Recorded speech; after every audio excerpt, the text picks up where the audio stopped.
De que se trata a infecção do trato urinário? Na verdade, é a identificação de bactéria na urina que é oriunda dos rins, dos uretérios ou da bexiga. O que significa que quando você coletou uma urina, e aí vem a primeira mensagem importante, uma urina coletada com rigor, um critério muito grande, para que essa amostra seja uma amostra fidedigna daquele líquido que estava presente na bexiga. Esse líquido, se contiver bactérias, ele está contaminado. E isso é sinal do que a gente poderia chamar de uma infecção do trato urinário. Ela pode ser classificada quando é das vias inferiores, como cistite bacteriana esporádica ou simplesmente cistite esporádica, ou das vias ou uma cistite bacteriana recorrente. As das vias superiores, que aqui nós não vamos tratar, não vamos discutir muito sobre elas, são as chamadas pielonefrites, principalmente. São aquelas infecções que estão relacionadas, então, a infecções dos ureteres e dos rins, né? As cistites, assim denominadas, observem bem, são situações simples, como a primeira indica, ou recorrente, que seriam as chamadas infecções ou cistites complicadas. Essa cistite bacteriana esporádica, ela caracteriza por uma infecção bacteriana considerada esporádica. O que significa? É menos de 3 episódios em um período de 1 ano ou de 12 meses. Já a recorrente, ela é identificada quando você tem 3 ou mais episódios em um período de 12 meses. Agora, ela tem uma característica muito importante. A recorrente é aquela que decorre, ou que acontece, desculpe, devido à presença de uma situação, de uma condição que gera a recorrência. Pode ser uma normalidade anatômica ou funcional, pode ser uma doença, uma comorbidade, a gente vê como, por exemplo, diabetes, a gente vê o doente renal crônico, né, que vai provocar uma predisposição à infecção, hiperadrenocorticismo é um outro grande exemplo. E também decorrente de uma falha de tratamento, um erro de conduta, muitas vezes. Pode ocorrer devido a uma infecção persistente ou uma nova infecção. Então, nós ainda temos essa modalidade. Eu tenho aquela que é a mesma bactéria em todas as análises, ou eu tenho uma bactéria hoje nessa infecção, na próxima infecção, daí a alguns meses, eu tenho outra bactéria. Por quê?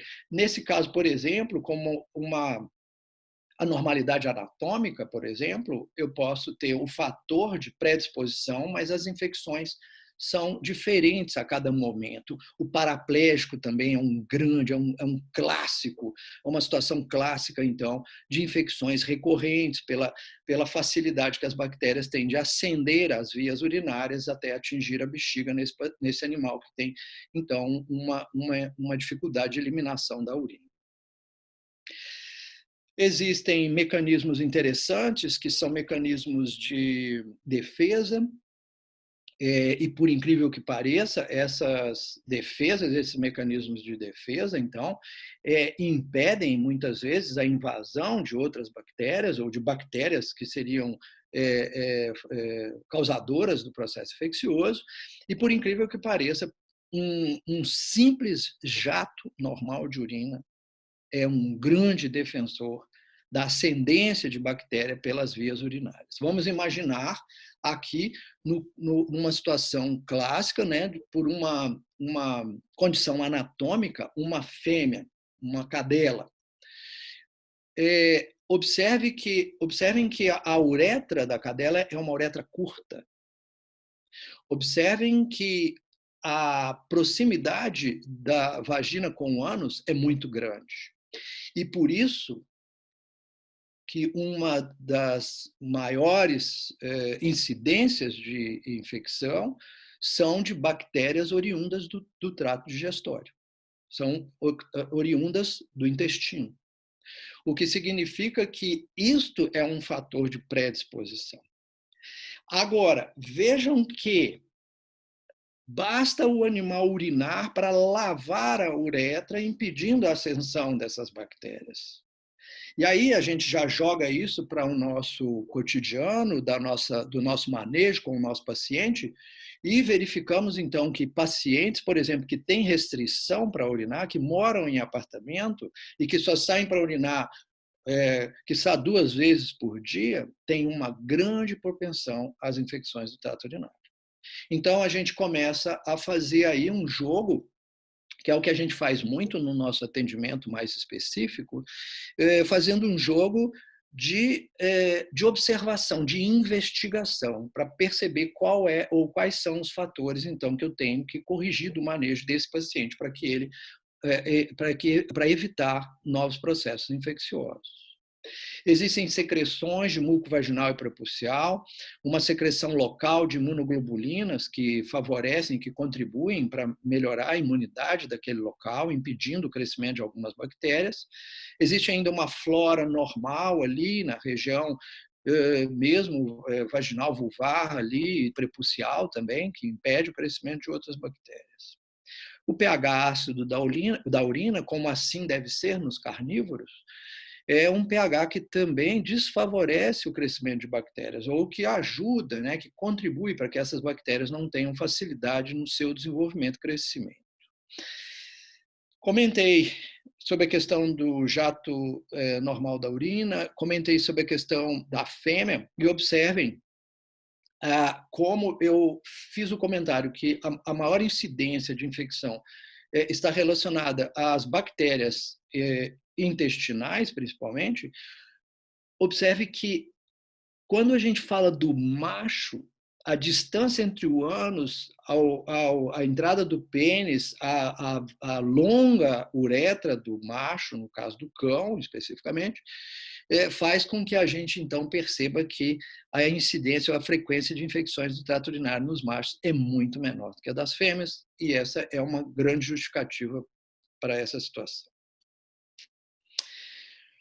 Nós temos sinais, observem bem, a expressão que eu estou usando são sinais comuns, porque esses sinais, eles estão muito mais relacionados a um processo inflamatório, não são específicos de um processo infeccioso, e esses sinais, então, eles estão relacionados a um processo de irritação, um processo de incômodo, um processo onde eu tenho um estado de uma reação muito mais pelo lado inflamatório, estimulado muitas vezes pela presença da bactéria, ou não.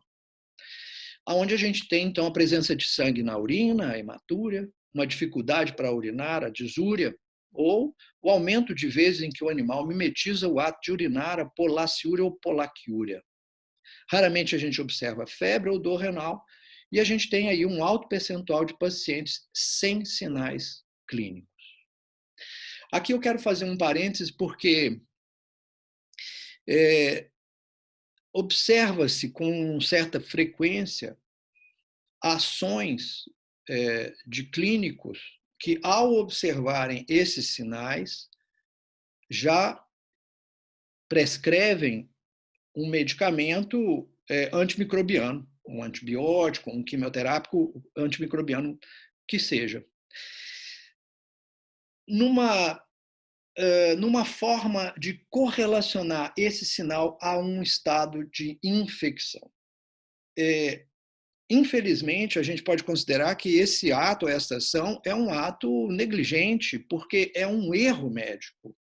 Não se diagnostica a infecção com esses sinais clínicos e muito menos deve-se prescrever um antibiótico, um quimioterápico antimicrobiano para esses sinais clínicos. Isso não determina infecção ou a necessidade do uso de medicamentos, então, que vão combater bactérias.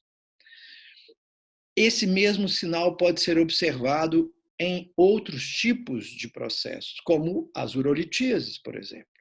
E nós temos diversas urolitíases assépticas. Isso não significa que seriam, então, ou que haja mesmo a necessidade de um tratamento para esse tipo de problema. No muito aí, um analgésico ou um anti-inflamatório. Bom, não se dá um diagnóstico de infecção do trato urinário sem pelo menos, um exame de urina. Então, nós poderíamos considerar que é imprescindível o exame de urina, a urinálise, o exame de urina rotina, uroanálise, como queiram, e preferencialmente com cultura e antibiograma. Observando que, caso você esteja diante de um processo complicado, outros exames devem ser realizados. Então, a gente pode pensar assim, eu recebi um animal com a queixa de uma hematúria, de uma disúria e de uma polaciúria. Dentro do consultório, você já vê que o animal está incomodado. Uma fêmea, 2 anos de idade, a proprietária ou o proprietário vira e informa para você que aquilo é a primeira vez que acontece. Você vai entender que você está, a princípio, diante de um caso simples. Um incidente. Por acaso, houve a possibilidade de uma infecção primária e simples. Isso, vamos lá, se eu não estiver diante de uma outra situação causadora da inflamação, se eu estiver diante de uma situação de uma infecção, eu posso considerá-la como sendo um processo simples. Se eu tenho esses sinais, eu tenho que investigar o que o animal tem, se é uma infecção, se é uma inflamação. Então, eu parto, pelo menos, do exame de urina para iniciar os trabalhos. Professor, posso Pois fazer uma não. pergunta? Claro, Helena, fica à vontade. Então, quais seriam os cuidados para enviar essa urina, esse exame de urinálise para o laboratório? Então, Helena, olha só. Falando do exame de urina, a gente pode considerar que o exame de urina seria o primeiro exame a ser solicitado. Então, aí, eu acho que o clínico tem que ter, primeiro, a consciência de que a intenção deste exame é de verificar se há presença de bactéria ou não e outros sinais que vão sugerir, e também nós vamos falar um pouco mais com detalhes sobre isso, mas que possam sugerir que ele está diante de um processo infeccioso. Helena, eu costumo dizer o seguinte, olha só que interessante. Quando alguém quer realizar um exame em uma amostra, alguém que eu digo um clínico, quer realizar um exame numa amostra, ele é o maior responsável pelo processo. Ele não é o único, mas é o maior responsável. Existem 3 etapas básicas para se estudar uma amostra. Ela vai da coleta, da análise e da interpretação. As 2 primeiras são realizadas pelo clínico. A central é realizada pelo laboratório. E, na maioria das vezes, estes exames são realizados de uma maneira, de uma forma um pouco mais mecânica, vamos dizer assim. Ela é feita principalmente por aparelhos, existem análises importantes, são realizadas, obviamente, pelos técnicos, mas muitas são realizadas através de um aparelho. E se ocorrer algum erro por uma coleta mal feita, isso muitas vezes não é identificado pelo laboratório e o laboratório emite um resultado com base no resultado que foi observado pelo estudo ou análise daquela amostra, e aí o clínico é que vai ter que interpretar. E se o clínico fez mal feito no primeiro momento, ele vai sofrer no terceiro momento, que é o momento, então, que ele tem que resolver a situação do paciente. Às vezes, ele está resolvendo um problema que não existe. Então, a coleta de amostras, o cuidado com jejum quando são amostras de sangue, o cuidado com a coleta dessa amostra de urina, para que essa amostra de urina seja o mais fidedigna de uma amostra, de uma urina que estava daquele jeito dentro da bexiga. Então, isso é muito... Olha, isso é um ritual. E as pessoas simplificam demais. Os veterinários simplificam demais. Negligenciam, banalizam muito. Eu estou falando isso como um professor, eu estou falando com a minha experiência de 35 anos de clínica. E não fui clínico professor a vida inteira. Eu sou professor há 25 anos na Universidade Federal de Minas Gerais. E antes disso, os 10 primeiros anos, eu tive clínica. Eu sei o que vocês passam. Eu enxergo, eu entendo o que acontece com vocês. Então, hoje, os meus estudos, as minhas preocupações são principalmente com o clínico, porque clínico eu sou desde que comecei. Então, o clínico negligencia a coleta. Ele não pode fazer isso e determinadas amostras são prejudicadas na hora da coleta. A urina é uma delas. Cistocentese, normalmente, é a escolha. É o que a gente considera como o único método de obtenção de uma amostra de urina estéril, devendo se dar preferência pelo acompanhamento pelo ultrassom. Caso não seja possível, é treinamento. Os riscos de uma complicação como a cistocentese são muito pequenos. Uma contraindicação, e talvez uma das únicas contraindicações, eu não vou afirmar, porque em determinadas situações você poderia até ter também uma contraindicação, mas uma certeira é o risco de uma neoplasia. Agora, de outra forma, a gente faz cistocentese com muita segurança, é treinamento. É treinamento. Então, vocês podem usar de alguns subterfúgios para treinamento. Né? Então, vocês podem treinar a cistocentese. Muitas pessoas têm medo da cistocentese, medo de romper a bexiga, medo de perfurar outros órgãos. Gente, não é assim. A gente fazendo cistocentese, a gente começa a perceber, então, que não é um bicho de 7 cabeças. Inclusive, eu, em algumas situações, faço cistocentese com animal em estação, não com sempre também com o conforto do animal deitado na mesa de ultrassom. Então, vocês devem preferencialmente realizar com ultrassom para sua segurança.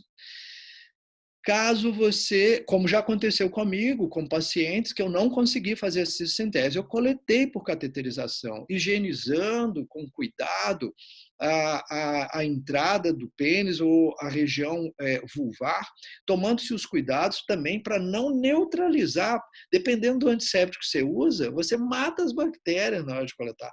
Então, isso pode interferir com o crescimento e o aparecimento de bactérias na amostra. Você faz uma higienização relativamente simples e toma os cuidados para diminuir o máximo possível a contaminação pela cateterização. De onde vem a contaminação pela cateterização ou pela micção espontânea?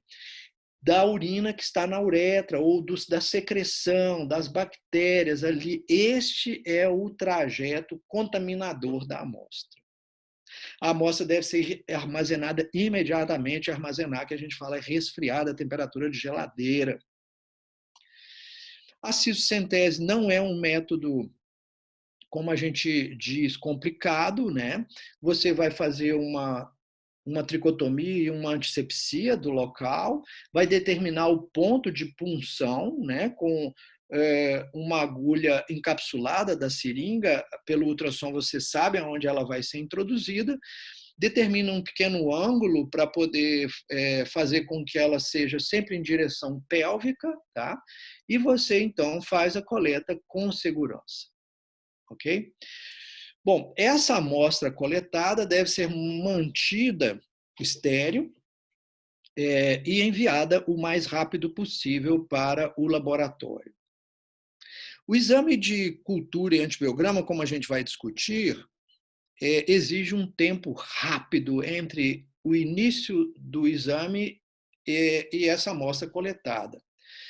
No caso de amostras que vão demorar um pouco a serem processadas, o frasco especial com conservante ácido bórico pode ser usado e com bastante segurança. A gente já percebeu que um período aí, com devido cuidado e refrigeração, 6 horas é o ideal, e em alguns casos, com 12 horas, a gente já percebeu também que não há uma interferência. Isso vai depender muito se você está muito longe do laboratório, muita dificuldade para encaminhar, mas mantenha refrigerado e encaminhe refrigerado o mais rápido possível.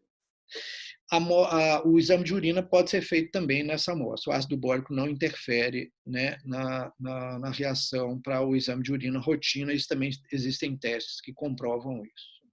Helena, se eu estiver falando alguma coisa errada em relação ao laboratório, você, por favor, me corrija. Pode deixar, qualquer coisa eu interfiro aqui, mas por enquanto estou só curtindo aqui e babando, vamos dizer assim. Tá maravilhoso, professor. Estou adorando. Obrigada. Que bom, fico feliz e espero que todos que estejam aí acompanhando também Com certeza. estejam aproveitando aí, né, essa nossa... Muita coisa do que eu falo é interessante, Helena, porque muita coisa do que eu falo é a rotina e as pessoas, Sim. algumas já sabem de muita coisa. Mas eu acho que sempre tem algum ponto que talvez não esteja dentro da sequência que aquela pessoa está acostumada e que aquilo talvez pode fazer a diferença, que eu acho que aí é um momento de grande aproveitamento. E para aquele que não está acostumado, eu acho que é uma boa oportunidade, então, para você ver e verificar qual é a sequência, a melhor maneira, a maneira mais correta de seguir uma situação como essa. Tá? Eu acho que a gente peca, muitas vezes, por buscar uma coisa muito exótica ou uma coisa muito rara, e a gente negligencia o simples. Né? Eu tinha um professor, Heleno, que ele tinha uma fala muito interessante, que ele dizia que o comum é comuníssimo e o raro é raríssimo. E é uma grande verdade. Então, se a gente sabe fazer muito bem o que é comum, o que é do dia a dia, se a gente sabe fazer bem feito, a gente vai ser um excelente profissional. Se eu tiver com uma situação rara, eu vou parar tudo, vou estudar, como eu faço até hoje. Né? Eu acho que é o que muitos clínicos vão acabar tendo que fazer. Bom, para o exame de urina, o que é que nós vamos observar como o que a gente poderia chamar de achados comuns? Prestem atenção, porque aqui a gente tem que ter um cuidado muito especial. Por quê? Nós temos diferentes situações que causam a mesma alteração. Aí vai da interpretação. Porque se você não sabe direito como faz um exame de urina lá no laboratório, eu não vou te culpar por isso. Agora, se você não sabe interpretar um exame que você pediu, eu sinto muito, mas eu vou ter que te culpar, dizendo que você precisa de tomar mais cuidado e enxergar mais, né, com mais atenção, o que está acontecendo no resultado que você recebeu.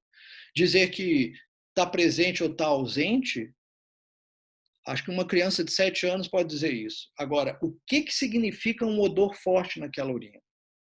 O que significa que o aspecto dela é turvo? Por que a presença de proteína? E qual o significado da presença dessa proteína? O pH está alcalino? Há presença de sangue? E na microscopia, como é comum nos processos inflamatórios, associado aos processos infecciosos, nesse caso, porque nós estamos falando de infecção. As células, as hemácias, os leucócitos e as bactérias. Eu posso ter tudo isso, se eu der sorte, ou eu posso ter algumas dessas coisas. Agora, algumas, cuidado, podem não significar infecção do trato urinário. Ah, Júlio, eu peguei uma urina que está com odor forte. É infecção? Não obrigatoriamente. Ah, ela está com aspecto turvo, é infecção? Não. Proteína, menos ainda, cuidado. Então, é que você precisa de entender o mecanismo ou quais as alterações, ou o conjunto de alterações que vai te favorecer e te fazer entender se você está diante de um processo infeccioso ou não. Muitas, como eu disse, então, são inespecíficas. Por exemplo, proteína e sangue oculto estão presentes em geral, né? Porém, são completamente inespecíficos.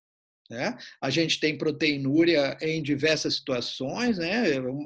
Dentro dessa área que eu estudo, a parte da nefrologia, as glomerulonefrites, por exemplo, são grandes causadores de proteinúria. Mas eu estou falando de uma outra proteína, eu estou falando de uma albumina. Eu não estou falando de uma proteína de vias baixas, vias urinárias baixas. Tá? O que significa isso? Interferência na reação.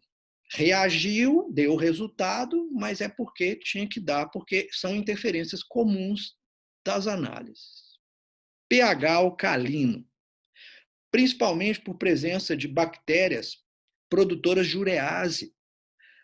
Só lembrando, a bactéria quebra a ureia, libera amônia e gás carbônico. E por isso, gente, olha que interessante, por isso que é comum. A amônia, ela tem um cheiro forte, odor forte. E o gás carbônico, presença de gás. Paraplégico, a gente vê muito isso, quando a pessoa vai esvaziar a bexiga com a mão, ela percebe presença de bolha, borbulha. Então, tudo tem uma explicação. Nesse caso, a amônia, ela vai sofrer hidrólise e vai se transformar, então, no radical amônio, que é altamente alcalino, vai reduzir o hidrogênio e vai diminuir o pH da urina. Então, essa é uma justificativa para o pH alcalino de algumas infecções. Agora, desculpe, toma cuidado, porque dependendo da dieta ou do manuseio, né, a demora da realização, isso vai fazer com que essa ureia seja quebrada naturalmente. Bom, agora, a microscopia, dois resultados são muito importantes e que vão te induzir, então, a pensar no processo de infecção. Presença do aumento do número de leucócitos e aumento do número de bactérias.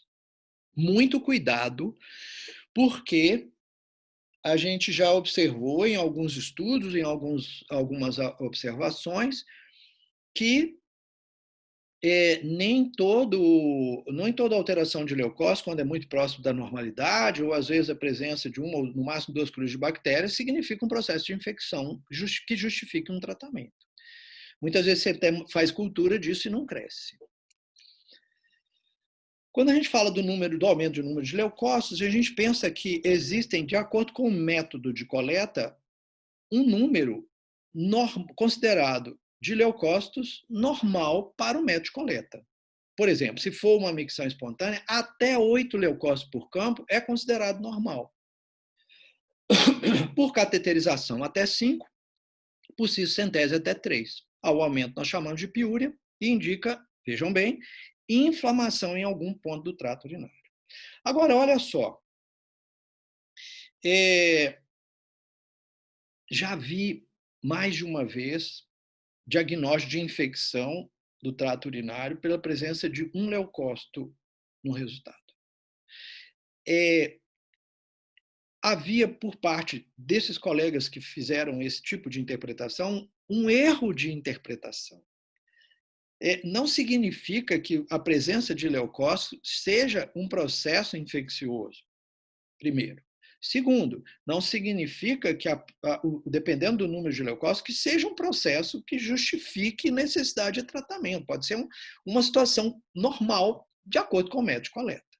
Então, dá a desconsiderar isso, que eu posso ter um número de leucócitos relativamente alto, dependendo do método de coleta. Ainda temos situações onde pode complicar, que você tem uma infecção, mas não tem leucócitos, porque eu posso ter uma condição especial, como animais que foram medicados com corticoides, com antineoplásicos. Dependendo da bactéria, também não estimulam uma resposta leucocitária e depende do momento também. É muito comum, por exemplo, nas infecções crônicas, né, essas recorrentes, você não tem nenhuma resposta leucocitária. Muitas vezes eu identifico a presença de bactéria por uma hematúria, e isso é o suficiente para eu fazer o exame. E o exame de urina nem sempre apresenta muita alteração, porque muitas vezes essas situações recorrentes são um pouco latentes, e aí a cultura de biograma é que vai me dar o resultado. Agora, se você tem a presença de bactéria na urina, você ainda tem que também tomar o cuidado. E, gente, o que significa tomar o cuidado? Quando você atendeu, você vai anotar a urina coletada pelo método de cateterização, o método de micção espontânea, nada de coletar do chão, pelo amor de Deus. Né, Helena? Absurdo, né, Helena? Ah, não, coletou, mas assim, a parte de cima, só o sobrenadante. sem chance, né? Pois é, não tem como, né, professor? Pois Mas então, Helena, como é isso que você vai acontece, avaliar? isso Acontece acontece muito. principalmente assim, pessoas às vezes têm dificuldade, um animalzinho muito pequeno, uma fêmea pequena, tem medo da ciscentese. Faça micção espontânea, mas com cuidado, só aproveite aquela urina que você tiver certeza, senão você vai tratar uma coisa que não existe. E pior ainda, sabe o que acontece? Às vezes o animal tem um sinal da infecção, não tem a infecção, a pessoa trata e o animal melhora. Ela trata que eu digo é dar um antibiótico e ela melhora. E isso pode criar uma situação de auto-engano, porque ela poderia melhorar de qualquer jeito. Então, se não tem infecção, tomou antibiótico, melhorou dos sinais, melhorou porque tinha que melhorar, não é por causa do antibiótico. Então, isso é uma coisa muito comum. Bom, agora, se você tem a presença de um grande número de bactérias, isso significa a presença de infecção e, em geral, acompanhado, então, da piúria. O que significa que piúria mais bacteriúria é igual à infecção do trato urinário. E, falando de cultura e antibiograma, observem que existe o cuidado de que o exame deva ser iniciado, vejam bem, preferencialmente 30 minutos após a coleta. É o ideal.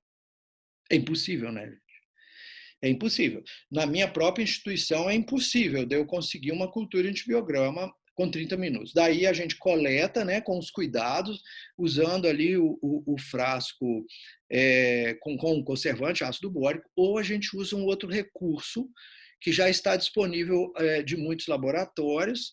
Eu, sinceramente, desculpe, Helena, não sei se a Vetex tem, mas são os frascos para cultura para serem iniciadas nas clínicas, né? Para ser, então, ali cultivado com um cuidado. Eu nem coloquei uma sequência que eu tenho aqui, mas com o cuidado de você estar com máscara. Hoje a máscara é comum, né? Tá todo mundo de máscara, então é fácil. Hoje não precisa. Não precisa, já está de máscara, mas com máscara, né? Um ambiente estéreo, um ambiente, né? Por exemplo, sua sala de cirurgia que você higienizou e tal, isenta de Covid, né? E aí toda bonitinha, aí você pode iniciar o processo ali sob orientação do pessoal do laboratório para fazer isso. Vocês têm então os uribacs aí? O Uribac a gente usa, mas mais para meio quando faz meio de transporte mesmo, quando vai de uma unidade para outra, alguma coisa assim. Tá. Mas Eu tenho estimulado aqueles colegas que fazem com mais frequência que tenham o Uribac na sua clínica, né, bem conservado, bem guardadinho, porque também tem risco de contaminação, tem que ter bastante cuidado com a embalagem, mas que já é fantástico. Você coletou a urina, você processou, tampou, guardou bonitinho e encaminha, né, para o laboratório. Aí você tem já o início aí do processo. É claro que não está na temperatura ideal, mas vai iniciar tão logo possa, na temperatura ideal. Bom, até 6 horas após, se tiver refrigerada, né, e como eu disse, no conservante também. Coletas por cateterização e micção espontânea podem dar falsos positivos. professor, e tu tem uma ideia de bactérias, dessa incidência, de quais as bactérias que eu vou encontrar nessa urina? Qual é a sua experiência nisso? Assim, tem tantos demais essas bactérias, mais aquelas? Então, Helena, olha só. Esse cenário desse perfil, vamos dizer assim, bacteriano, esse cenário ele varia um pouco, varia com algumas condições. Primeiro, dependendo do estabelecimento, dependendo do número de casos aonde se observa, por exemplo, casos mais simples ou casos mais complicados, você vai ter um perfil completamente diferente dessas bactérias, né, por ocorrência. No nosso setor, por exemplo, nós já fizemos estudos e, curiosamente, no nosso setor, a Escherichia coli não era a principal. Nós tínhamos outras bactérias mais complicadas, como sendo as bactérias que estavam mais presentes. Agora, no normal, quando você pega você faz um apanhado de estudos de incidência, você percebe que a Escherichia coli é a grande campeã. Então, esse slide aqui, por exemplo, mostra que em um estudo aleatório que eu peguei, porque esse é o cenário mais comum, até para os próprios laboratórios, onde se observa dentro dessa sequência mais frequente, pode variar uma coisa ou outra, mas é muito simples. Mas a Escherichia coli acaba sendo o carro-chefe, dominando aí quase 50% das infecções do trato urinário. Aqui seguida dos Staphylococcus, do Proteus, Klebsiella, Enterobacter, Streptococcus e Pseudomonas. Agora, uma coisa muito interessante aqui, muito importante, e aqui principalmente, vamos dizer, para o clínico, se você olhar o GRAM do lado direito, né, ou à frente de cada bactéria, você percebe que apenas Staphylococcus e Streptococcus, aqui nesse grupo, dominando 17% dos processos infecciosos, são gram-positivos. As demais, 83%, são gram-negativos. A grande maioria é gram-negativo e a gente sabe, né, pela história, de que as gram-negativas são as mais difíceis de serem tratadas normalmente, e nesse caso aqui, a grande maioria vem do intestino. Então, por isso, infecção do trato urinário muitas vezes é algo bem complicado. O que faz com que a gente não possa realmente negligenciar a situação, porque se você está ali tentando resolver um problema, e se você não tiver os devidos cuidados, esse problema vai se tornar um problema pequeno, pode se tornar um problema grande. Você pode ter muita dificuldade ou não conseguir resolver essa situação. Esse documento da diretriz, do Guidelines, ele propõe algumas substâncias como sendo as substâncias de escolha. Curiosamente, e para muitos pode ser uma surpresa, a amoxicilina é a primeira escolha. Insistentemente, esse Guidelines apresenta a amoxicilina como a primeira escolha. O Guidelines anterior a esse, de 2019, foi publicado em 2011. 9 anos atrás. E esse agora, o de 2011 já falava que a amoxicilina é a primeira escolha, seguida da amoxicilina com o ácido clavulônico. Esse agora insiste na mesma sequência. A amoxicilina com o clavulanato, seguida das quinolonas, cefalosporinas e sulfas. Essa é uma sequência clássica das 5 drogas escolhidas aí para o tratamento das infecções. Vejam bem. Se eu tenho uma infecção simples, como que eu vou saber que ela é simples? Esse é o primeiro episódio. Se ela é simples, dali para frente eu não sei. Mas chegou um animal que nunca teve nada, veio com aquele sinal, dificuldade, se lambendo, etc., incomodado. Nós vamos ver o que eu vou fazer como sugestão. Mas eu olho e falo assim, olha, eu faço o exame, deu infecção. Eu vou considerar ela como simples, porque nunca teve outra antes. Se tem um fator de predisposição, talvez eu não consiga identificar. Eu vou tentar tratar aquilo. E, nesse caso, basta um exame de urina. Se você quiser fazer cultura antibiograma, melhor. Mas, se não, não tem problema. O próprio Guidelines diz, você pode partir de um exame de urina. Confirmou a infecção, você pode, então, fazer o tratamento. E a escolha primeira é a amoxicilina. Se vai dar resultado ou não é uma outra história. Normalmente dá. Por isso que eles colocam como a amoxicilina a primeira escolha. Bom, existem outras substâncias que também são eficientes, são eficazes. São substâncias que não sofrem metabolismo completo da droga e são eliminadas passando pelo sangue, circulando no sangue, entrando lá no glomérulo, lembra? Passando pelo glomérulo, sendo filtrada ali, né, pelo glomérulo e seguindo o caminho do filtrado glomerular até a urina na sua forma íntegra e por isso ela é ativa. Ela vai chegar lá na bexiga, vai encontrar a bactéria e, ó, a briga é ali mesmo, frente a frente. Nitrofurantoína, muito conhecida na medicina humana, é muito usado por mulheres, principalmente, que têm infecção do trato urinário. É muito possível que vocês, talvez, algumas de vocês que estão assistindo tomaram, ou já viram que a sua mãe já tomou, a sua avó, tia, etc., com base, principalmente, no produto comercial que é conhecido com o nome de macrodantina. É macrodantina, é isso mesmo. Amicacina, uma prima irmã da gentamicina, orbifloxacina, doxiciclina, cefovexina, fosfomicina, que é muito usado na medicina, na área humana também, tá? É um medicamento que é preciso tomar bastante cuidado. Na área humana, por exemplo, ele é de dose única. Mas o Guidelines fala da fosfomicina, o Guidelines dá a proposta de posologia da fosfomicina, gentamicina.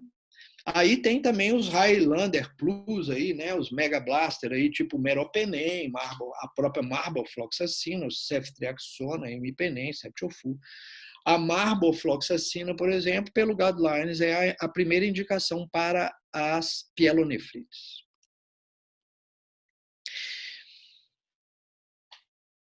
Muitas vezes, a recorrência vem de alguns processos que a gente poderia considerar como de insucesso, um tratamento mal feito. Isso vem desde o proprietário que não deu como devia ter dado, o veterinário não fez a prescrição da substância correta, não era a ideal, mesmo que não seja considerado um erro. O medicamento, infelizmente, pode não conter as concentrações que diz que contém. E, infelizmente, isso acontece. Há pouco tempo mesmo foi identificado um antibiótico genérico da área humana, obviamente, né? Um genérico que falou que na caixa falava que continha 500 miligramas e descobriram que ele tinha 300 e poucos miligramas. Isso é uma falha de produção que é gravíssima, né? Isso aí a gente nem sei qual foi o desfecho, mas isso aí tem várias formas de entender uma situação dessa. Existem os fatores predisponentes para esse insucesso que gera a recorrência. Divertículo uracal é uma má formação, eu vou apresentar a imagem disso. O úraco é um canal que liga no feto a bexiga ao cordão umbilical, fazendo com que, quando inicia-se a produção de urina, ele é eliminado ali pelo canal do úraco. Poucas horas antes de nascer, o úraco regride e normalmente não deixa nenhum sinal na bexiga, mas o divertículo uracal pode ser uma má formação, um bico faz um biquinho na ponta da bexiga. Aquilo é um fator de um defeito, vamos dizer assim, na parede da bexiga e predispõe à infecção. Os urólitos, lembrar das resistências bacterianas, né, que vem com insucesso, né. Aqui é um pouco mais para ilustrar, é uma imagem de raio-x feito por uma técnica conhecida como pneumocistografia. Muito boa a técnica porque ela te dá uma imagem perfeita da bexiga. E aqui, olha, observem que interessante, você tem o canal da uretra, né, do macho, aqui no caso, que percorre todo o trajeto, e observe aqui, acompanhem com a seta, aqui ó, nós temos a uretra prostática, olha que espetáculo essa imagem. Aqui a gente tem, então, um alargamento da uretra na região da próstata, a próstata está aqui, ó, tá dando para ver a próstata aqui. E a bexiga aqui com a parede fina, delgada. Essa bexiga não tem nada. É só para ilustrar como é uma técnica boa para identificar as alterações. Esse aqui foi um paciente que eu recebi, um macho, onde havia queixa de infecção recorrente. Eu fiz uma radiografia simples, como regra da radiologia, e em seguida fizemos uma pneumocistografia. Eu queria que vocês observassem, acompanhassem aqui, a gente tem a uretra, olha a próstata dele, olha que bonita a imagem, uma radiografia pela técnica de digitalizada, muito boa a imagem. E aqui nós temos uma parede fina, fina, fina, até mais ou menos aqui, onde a parede alarga substancialmente até aqui. Então, daqui aqui a parede está espessa. E o que tem, então, no centro dessa região? Essa alteração aqui, discretamente percebida aqui, que seria um divertículo uracal. Bem discreto, mas era o que justificava essa infecção. Aí uma cirurgia plástica retira esse tecido grosso aí, meio enrugado, que predispõe, então, a processos irritativos, inflamatórios, infecciosos. Esse aqui é um outro animal, a mesma história, um animal mais velho, a gente percebe pelas espondiloses aqui, né? Inclusive caldequina aqui, ó, né? Uma espondilose entre a última lombar e a primeira sacra, e o osso sacro. E aqui a bexiga do animal, você quase não vê, né? O anterior também, ó, pela simples aqui, a bexiga, você quase não vê, você não percebe isso que a gente mostrou. E nesse caso aqui foi uma cistografia com contraste positivo, iodeto de potássio 10%. Você vê aqui o biquinho aqui também, ó, a mesma coisa. Aí você vê uma região aqui bem, a bexiga devia estar bem espessa aqui. Eu fiz uma pneumocista, mas não ficou boa, aí a gente fez a cistografia. Olha só, essa imagem é uma imagem bem curiosa, bem interessante, porque é um caso complicado, de uma cistite complicada, uma cistite que, inclusive, você vai demandar aí um bom tempo para poder resolver essa situação. Observem que aqui a gente tem a bexiga do animal, mostrando uma parede muito espessada, e nessa extremidade aqui, mais abdominal, a gente tem uma parede, além de espessada, com presença de áreas de radiotransparência. Essas áreas radiotransparentes são gases produzidos por bactérias que invadiram a parede e que lá estão ali nesse processo de produção de gás. Você vê que é uma coisa bem complicada, é uma cistite bem complicada. O interior da parede, da bexiga, tem um contraste também mais radiotransparente, exatamente pela presença de gás produzido por bactérias. Então, vocês veem que essa é uma imagem também muito curiosa, bem interessante, um caso bem difícil de ser resolvido. Aqui, imagens clássicas de ultrassom, mostrando aqui a parede da bexiga mais espessada. Assim também, nesse caso, mesmo que a bexiga esteja mais vazia, você vê que a parede está bem espessada, na verdade, ela está mais ou menos até aqui. E aqui, né, com essa medida aí de quase, observem aqui no canto, abaixo, quase meio centímetro aí. Né? Bom, aqui... Oi, calma aí. Não, ainda não. Ele só vai ficar preto lá, vai aparecer, mas ainda não voltamos não, tá? No meu não voltou? tá bom? Peraí, não entendi. Não voltou nada? Calma aí, o sistema aqui tá voltando, só um minutinho. Força no sistema, só um minutinho, tá? Não, peraí, Paulo, eu não entendi. Calma Eu vou aí, voltar. Ana. É assim mesmo. Paula, você não está mutada. Eles vão só... Eu não estou entendendo. Eu vou voltar quando? Eu vou voltar a falar o quê que eu não entendi? Helena, você está com o microfone cortado. Nós já estamos de volta, ela que não estava mutada. Então nós estamos... Ok, nós estamos falando normalmente. Ok, então vamos lá. Bom, aqui nós temos aqui algumas considerações importantes aqui para a gente falar sobre, vamos dizer assim, um pouco um guia de conduta, ok? Então vamos lá. Então, observem aí. Se o animal estiver com disúria e polaciúria, ou seja, sinais de incômodo, dor, por isso que ele vai ter disúria e palaciúria, você deve prescrever um anti-inflamatório e um analgésico. Normalmente a gente faz isso por uns 3 dias. Bom, aí, em seguida, você, no dia seguinte, aí você atendeu, obviamente, examinou, coletou a urina, prescreveu o anti-inflamatório e analgésico para casa, mandou embora. Com a urina que você coletou e mandou fazer o exame, no dia seguinte, com o resultado, se estiver presente bactéria, veja bem, essa é a indicação do Guidelines. Você ainda deve aguardar 3 a 4 dias e se o animal, então, não melhorar com o anti-inflamatório e com o analgésico, você, então, vai fazer, aí sim, a prescrição do antibiótico. Vejam bem, olha só, isso é um pouco delicado, um pouco polêmico, mas é a recomendação mais atual, mais moderna para o tratamento das infecções do trato urinário. E para isso, você vai ter que convencer o dono do animal da necessidade de respeitar essa forma, essa conduta, ok? Então, inicialmente, para um animal com incômodo, anti-inflamatório e analgésico.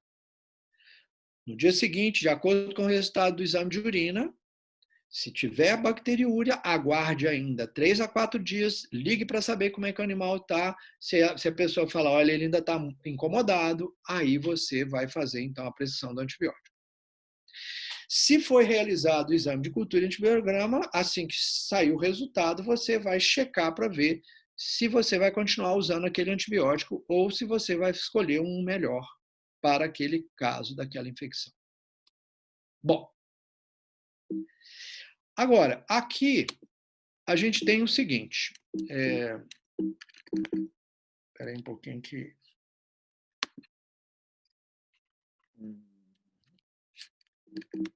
Deu uma travada aqui no meu slide. Pronto. 75% das infecções do trato urinário de cães e 85% de gatos trata-se de um episódio único. Isso é muito importante, ou seja, é um caso simples. A maioria é simples. Estávamos acostumados a um tratamento de pelo menos 7 a 10 dias de antibiótico. Estudos comprovam que para os casos simples, 3 a 5 dias ou 7 a 10 dias dão o mesmo resultado. O que significa que hoje propõe-se uma mudança significativa, é uma mudança de comportamento. Então, a ideia hoje é propor, se for um caso simples, associado ao anti-inflamatório e analgésico, o tratamento por 3 a 5 dias só, com antibiótico. Se o animal não apresentar sinais clínicos de disúria e hematúria após o tratamento, observem bem, não há necessidade de realizar novos exames. Você vai dar por tratado. Caso você tenha a recorrência, você vai ter que investigar as causas de persistência. As infecções complicadas, ou as chamadas recorrentes, cuidado, o tratamento, geralmente, nesses casos, deve durar pelo menos 2 semanas. Ele pode durar muito mais, pode durar até mês ou mais de mês, com a dose terapêutica, indicada, né, por indicação de dose. Ao final do tratamento, realizar um exame de urinários e cultura antibiograma. Então, aqui não tem perdão. Você viu que é um caso complicado, fez o tratamento, terminou o tratamento, exame de urina, cultura e antibiograma.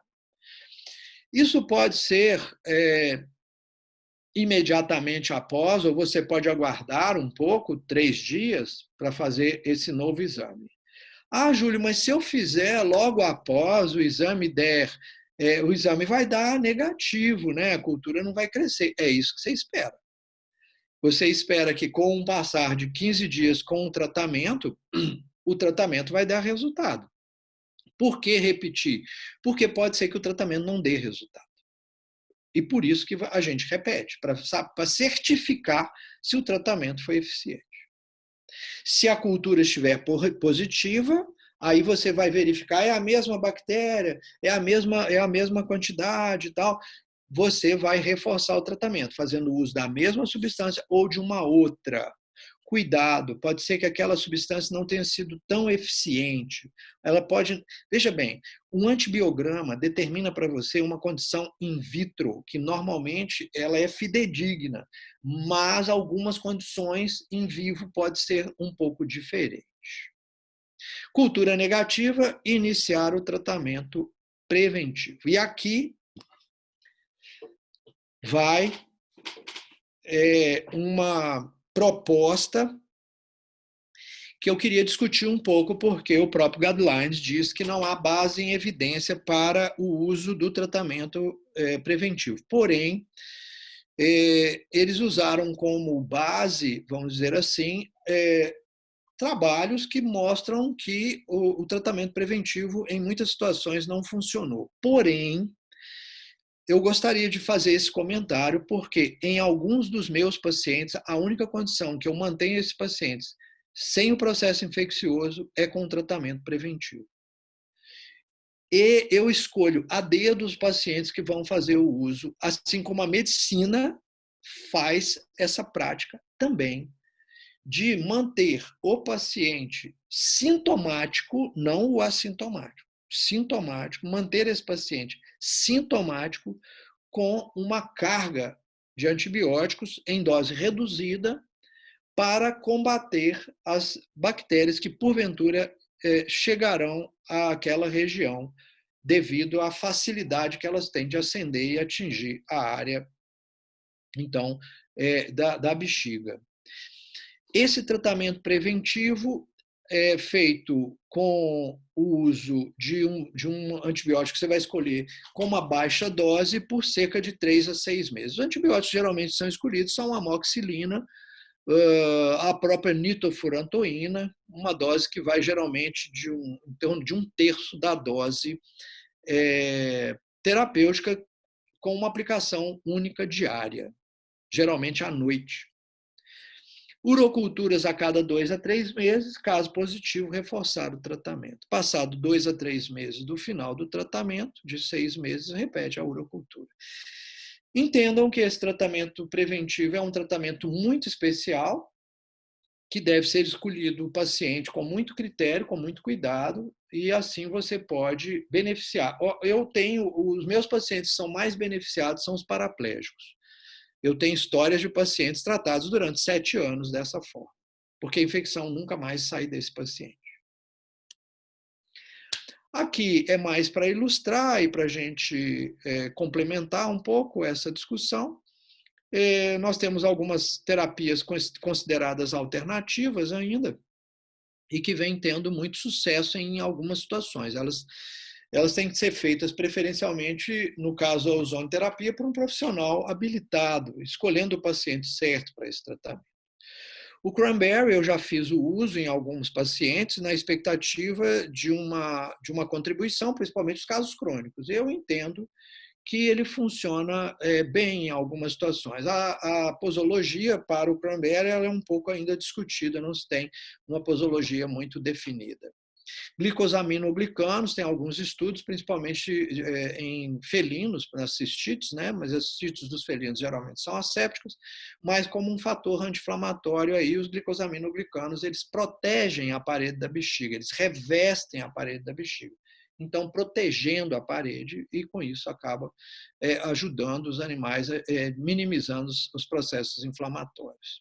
Algumas dietas conhecidas como urinária, ou rações conhecidas como urinária, são enriquecidas com glicosaminoglicanos e algumas também têm uma tendência a contribuir com a acidificação da urina. Também indicadas em alguns casos de cistites também. Okay? Bom, acho que a gente pode concluir dizendo que o tratamento requer a certeza da infecção, e isso é muito sério, exames precisos nas horas certas, a coleta bem feita, a interpretação bem feita, a utilização adequada dos antibióticos e a identificação dos fatores predisponentes para você ter sempre o sucesso aí na sua conduta. Bom, era um pouco isso que eu queria conversar com vocês. É um tempo específico, né, para nós fazermos uma discussão de um tema relativamente um pouco amplo, mas eu quis fazer algumas colocações, algumas ponderações. Helena, na verdade, o que acontece é o seguinte: a gente vai ficando mais velho, Helena, então a gente começa a filosofar um pouco, a se preocupar um pouco e entender, dentro desse universo de conhecimento que a gente tem, qual é o caminho que muitos andam seguindo. Então, eu tenho, pelo tempo meu, né, de universidade, de ensino, eu ainda tenho uma coisa interessante, Helena. Olha só, eu envelheci ao longo desse tempo, mas os meus alunos nunca envelheceram. Eu dou aula para um grupo de alunos que todo semestre aquele grupo tem a mesma idade. Então, há mais de 20 anos eu dou aula para alunos da mesma idade, só que de gerações diferentes. Então, eu me preocupo muito com um cenário que a gente tem vivido hoje, que é o cenário de uma sofisticação. E as pessoas estão deixando de lado a simplicidade. Às vezes o mais simples, né? Mais certeiro, né? Às vezes acaba... E saber fazer o uso, sabe? Sim, saber com fazer certeza. o uso. É isso aí. Isso aí, gente. Professor, muito obrigada. Meu Deus, que maravilha. Nós temos algumas perguntas aqui. Eu vou fazer, tem 3 perguntinhas aqui que surgiram, e eu vou passar para o senhor aqui, se o senhor se sentir à vontade. O senhor tem ainda um tempinho para nos acompanhar aqui. Eu tenho, fica à vontade. Eu tentarei Então, ser breve também para não cansar os nossos colegas ouvintes aí. ok, então vamos lá. Tem a primeira pergunta que surgiu, foi sobre o pH da urina não é alterado com aquele conservante de ácido bórico, aquele tubinho conservante, quando você faz. Não altera, não.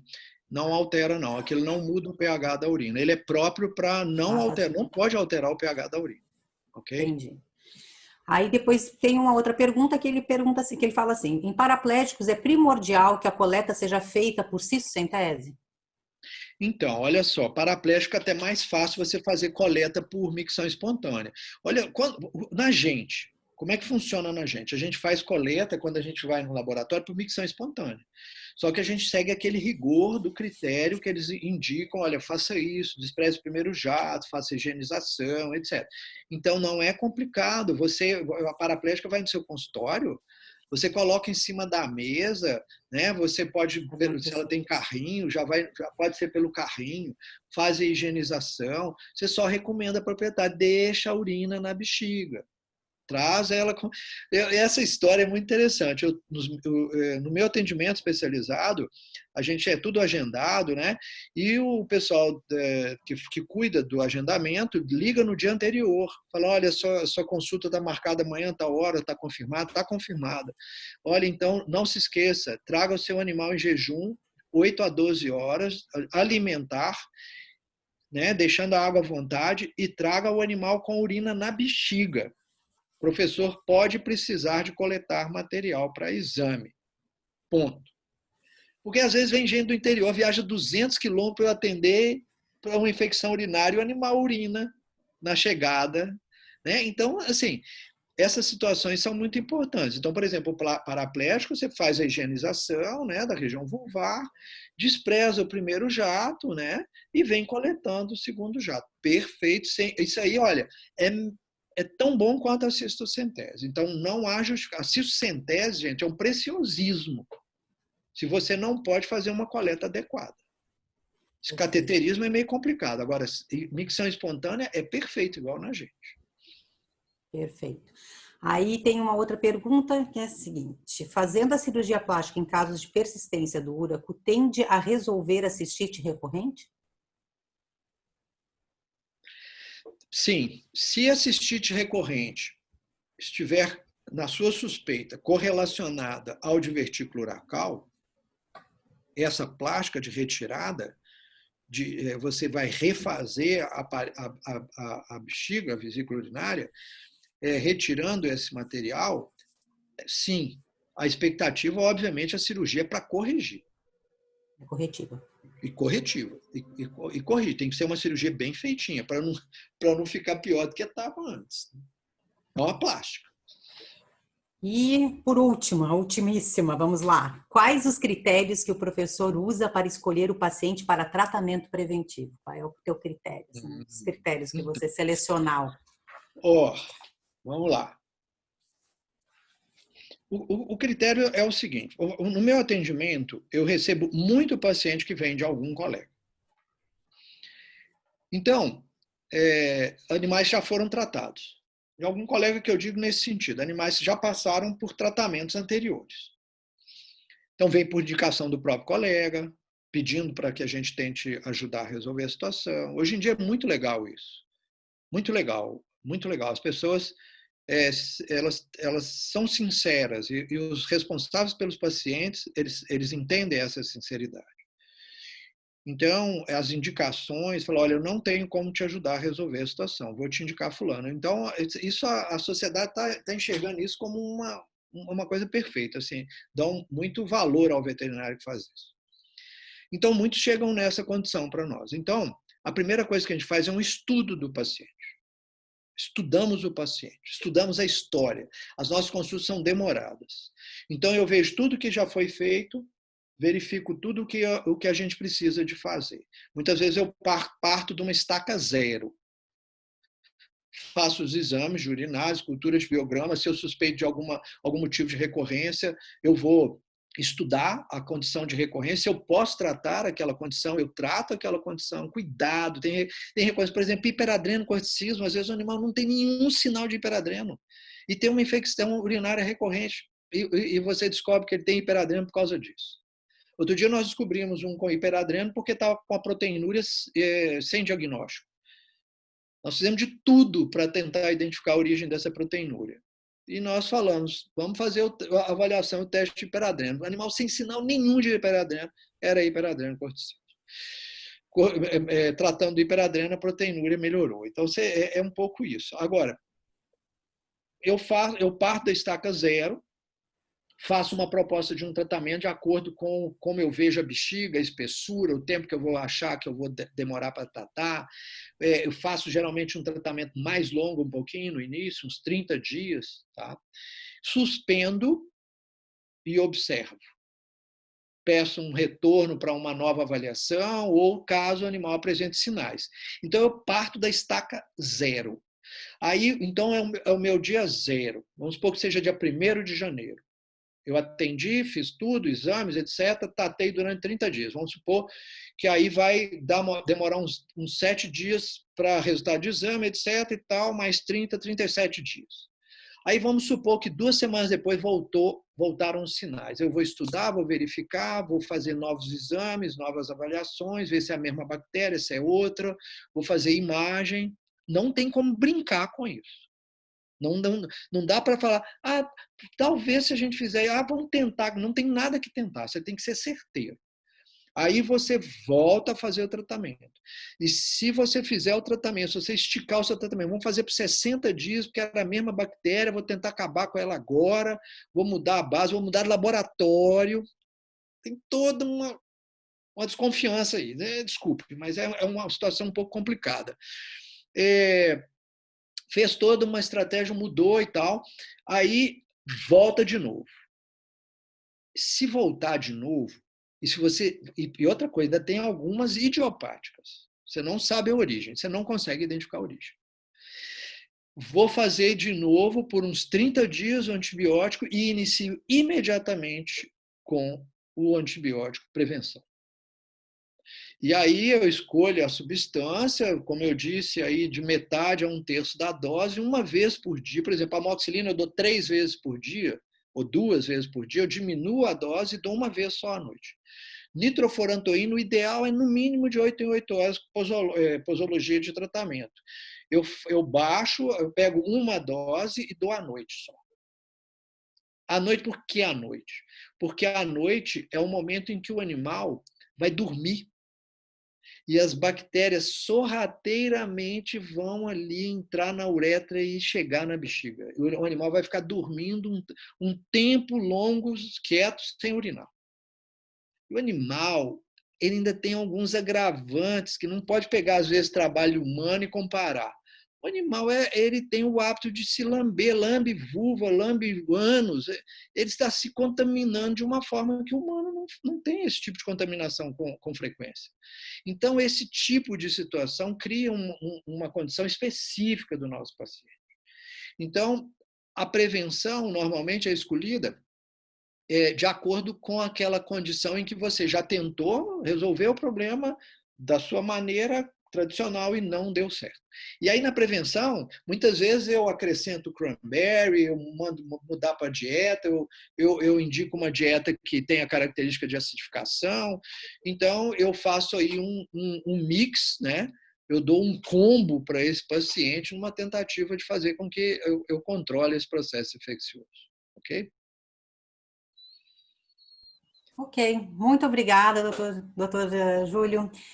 Foi muito bom todo esse conhecimento compartilhado, tenho certeza que ajudou muita gente. Eu estou aqui lisonjeada por ter participado dessa live com o senhor.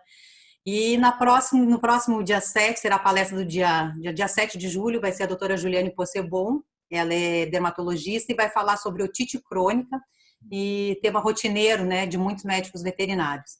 Então, eu agradeço a participação de todos. Convido todo mundo também, todo o pessoal, para fazer nós vamos estar fazendo um sorteio de um modelo de anatomia canino, tá? Que quem quiser participar é só acessar o nosso site, fazer o cadastro lá, que é no www.vetex.vet.br. E, enfim, doutor, muito, muito, muito obrigada. Helena, eu que agradeço a Vetex pelo convite. Queria agradecer a todos vocês aí pela presença. Espero que possa ter sido útil de alguma forma. Eu queria que vocês... nós estamos vivendo... Eu tenho acompanhado muito essa movimentação da medicina veterinária. Não achem porque eu estou dentro de uma universidade, eu tenho uma vivência simplesmente acadêmica e tenho uma visão um pouco mais restrita. Não, eu sei de tudo que está acontecendo. Eu sempre me envolvi muito com a medicina veterinária, sempre dei muita aula de cursos de pós-graduação, lato sensu, já fui do Conselho Federal, do Conselho Regional, fui um dos fundadores da Anclivepa, em Minas Gerais, sou da Sociedade Mineira de Medicina Veterinária, da diretoria, ajudei a fundar, junto com colegas, o Colégio Brasileiro de Nefrologia, vivo a medicina veterinária e hoje mais envolvido um pouquinho com essa área da nefrologia. Eu acho que a gente precisa de tomar muito cuidado, porque a nossa medicina veterinária é uma ciência muito rica e é uma ciência muito prestigiada. As pessoas hoje têm dado um valor muito especial ao médico veterinário e por isso a gente deve esse respeito à sociedade, aos nossos pacientes. Nós somos clínicos, nós cuidamos da vida.